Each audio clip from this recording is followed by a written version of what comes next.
Polvo y miseria, bienvenido y bienvenida. Aquí estamos esta tarde otra vez, hoy para hablar de un tema delicado. La diferencia entre pecados y errores. Es un tema delicado porque se requiere mucho discernimiento bíblico por el Espíritu Santo para poder distinguir cuándo cometemos un pecado, cuándo es un error. Luis, ¿cómo estás, Luis? Bien, gracias a Dios, contento porque la obra sigue, gracias a Dios, y su presencia nos acompaña, si no, como dijera Moisés, ni ir, ¿no? Bueno, Luis, pues todos sabemos que cuando llegamos a Yeshua es porque hemos sido redargullidos de justicia, de juicio y de pecado por el Espíritu Santo, y pues nos ha sido demostrado espiritualmente que somos pecadores, y a partir de eso se nos inviste de poder de lo alto para poder vencer el pecado, y el plan de Dios es que vivamos en santidad y no en pecado. Sin embargo, pues podemos pecar, ¿verdad? A veces es necesario tropezar, pero no vamos ahorita a hablar tanto del pecado, aunque sí, sino en paralelo con errores, porque hay muchos hermanos y hermanas que están todavía débiles doctrinalmente hablando y por lo tanto en fe, que no saben discernir cuándo es un pecado y cuándo es un error. Luis. Pues la primera diferencia que podemos ver es que el error es cuando no incurre en ninguna maldad, que haya algún mandamiento que haya habido una permisión o una prohibición, la cual se esté infringiendo. Por ejemplo, vamos a hablar, por ejemplo, la Biblia jamás habla nada específicamente del cigarrillo. En dado caso dice: de toda planta podrás consumir. Entonces lo curioso es de que pues inmediatamente se toma con el prejuicio o con los niveles de salud de la moral, y por lo tanto se señala como pecado. ¿Sí? Así es, y con la visión legalista. Así es. Sin embargo, como tal, pues no menciona nada la Escritura. Los únicos que apelan a que es un pecado, pues sustentan con el versículo que nuestro cuerpo es templo del Espíritu. Sin embargo, pues cuando alguien anda en chismes, en odio a los demás, en sentirse más que los demás, en no perdonar, en groserías, esas cosas sí salen de adentro del corazón pecaminoso del hombre, y por lo tanto eso sí contamina. Entonces, y es pecado. Eso sí es pecado. Entonces sí es bueno separar hacer esta distinción entre estas dos palabras, porque si pasamos al punto de pecado, pues a veces generalmente se dice que pecado es pecado. Sin embargo, a la luz de la Biblia hay diferentes palabras en los idiomas originales que separaban los pecados, y que no todos tenían la misma consecuencia, y que además cada uno tenía diferente forma de tener que ser el dictamen sobre el responsable. Vamos a pensar, por ejemplo, en los que cometían pecado de suicidio. Esas personas, la ley decía que el que matara a espada debía morir.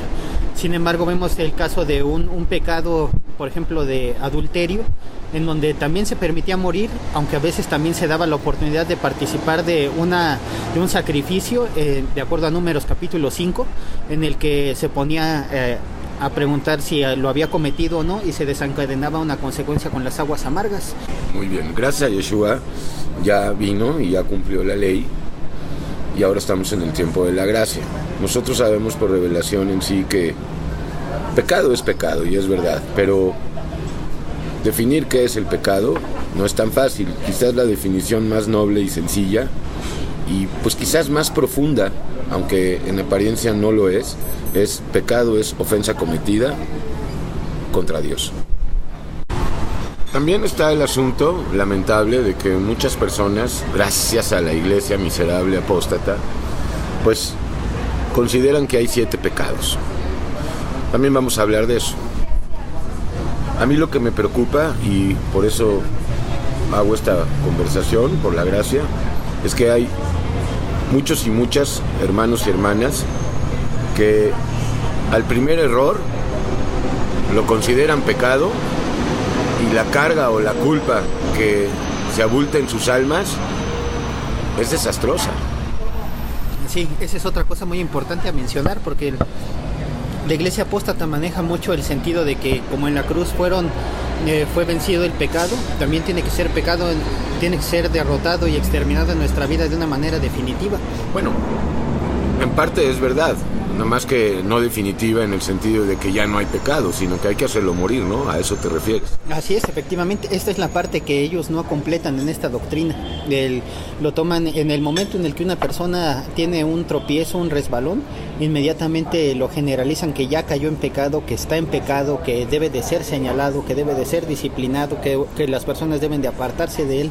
Es un modo muy legalista de ser, porque de cualquier persona que señale el pecado de los demás pensando que anda en santidad, pues ese es su pecado. Dice la Escritura que si decimos que no hemos pecado, le hacemos a él mentiroso, al Señor le estamos diciendo que es mentiroso y su palabra no está en nosotros. Entonces, en ese sentido, pues todos hemos pecado y debemos de reconocer nuestra condición. Muy bien, entonces en el día a día todos cometemos errores. O sea, yo creo que no hay un día en que un hijo y una hija de Dios no cometa errores, ¿no? Pero una cosa es cometer errores y otra cosa es cometer pecados. El problema está, como ya se dijo, en que si la persona no sabe discernir, pues lo más fácil va a ser creer, y esto porque Satanás lo va a hacerle creer que pecó cuando pues fue un error. Sí, definitivamente uno de los dardos especialistas del enemigo es traer al presente los malos recuerdos o las fallas del pasado. Esta es una estrategia que utiliza él para achacar con el remordimiento, con la carga de culpas. Entonces lo que hay que recordar es que cuando en la cruz el Señor derrota el pecado, la muerte, Satanás, todo esto, Él nos abre un camino nuevo y vivo para que podamos caminar hacia su reino, y Él es el camino. Y en este sentido Él mismo dijo: es imposible que no vengan tropiezos. Entonces, al haber salido de sus labios del Señor que es imposible, es porque cualquier persona a cualquier momento está al acecho de una caída. Ahora nada más la situación es el revestirnos del Espíritu Santo para que no sea una caída continua, porque también una cosa es cometer un error, otra cosa es sí haber tropezado en un pecado, pero otra cosa es no levantarse, u otra cosa es quererse quedar instalado en esa falla, en ese pecado. Así es, yo creo que un buen radar para distinguir, o termómetro para distinguir qué es un pecado y qué es un error, cuándo es un pecado y cuándo es un error, es la culpa que inmediatamente experimentamos cuando pecamos. La culpa, el pecado, cuando cometemos pecado, pues sí hay culpa, ¿no? Hay culpa, pero acudimos al abogado, confesamos el pecado cometido, y Él es poderoso para sanarnos, limpiarnos de toda culpa y darnos el poder para apartarnos de ese pecado. En cambio, el error, cuando cometemos un error, obviamente Satanás aprovecha esa situación para hacernos creer que fue un pecado. Y si la persona no tiene el discernimiento suficiente para distinguir el error del pecado, me parece una situación muy peligrosa, y por eso estamos hablando de esto. ¿Cuál es la diferencia, en tu opinión, de lo que experimentamos al cometer un pecado, al infringir la ley o transgredir la ley, o simplemente cometer un error? El primer punto empieza porque cuando alguien comete un error puede basarse en una mala decisión. Quizá no fue una decisión espiritual o no lo puso en oración, y pues tal situación lo puede llevar a que las cosas se ejecuten de una manera que a lo mejor no es la correcta, pero eso no implica que esté ofendiendo a Dios. Simplemente será responsable de una mala decisión o de una palabra que no fue la adecuada o de un consejo que no era el certero. Te voy a poner un ejemplo. Toda la iglesia de Dios habla la palabra, y todos los que hablamos la palabra en más de una ocasión hemos citado mal un versículo, ¿no? Se nos han ido las patas. Eso no es un pecado, es un error, ¿no? Así es. Sí, eso no quiere decir que haya una herejía o algo así. Sí, o una palabra de más a un hermano. Esos no son necesariamente pecados, a menos que el Señor nos diga, fue pecado. Pero debemos esperar a que el Señor nos redarguya, ¿no?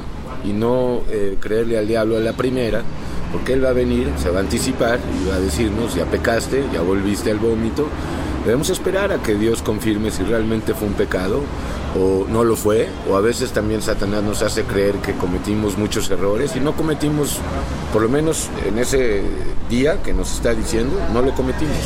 Así es, vamos a poner un ejemplo de una persona que en este caso, por ejemplo, sí cae en algún pecado.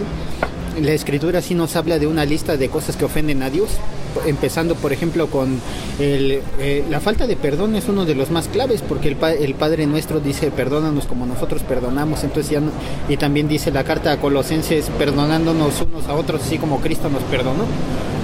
Sin embargo, por ejemplo, también está la lista más superficial y más marcada es matar, robar y mentir. Sin embargo, cuando profundizamos más, el alma está llena de una naturaleza caída que incluye la arrogancia, el altivez, el odio.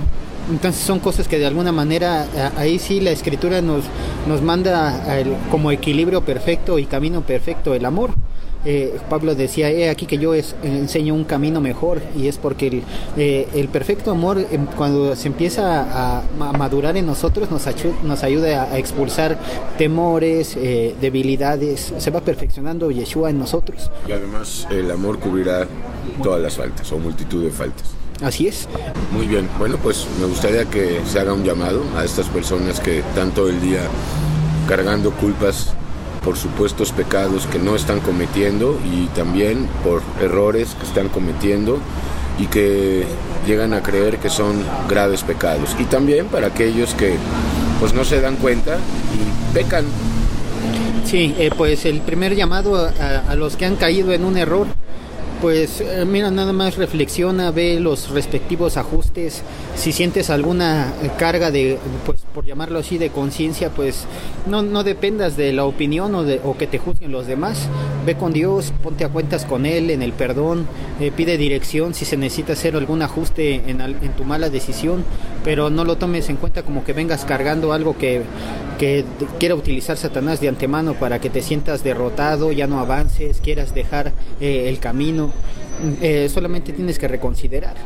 Sin embargo, para los que piensan que el pecado está en todo momento y que cualquiera que caiga en pecado está señalado, hay que recordarles Hebreos capítulo 10.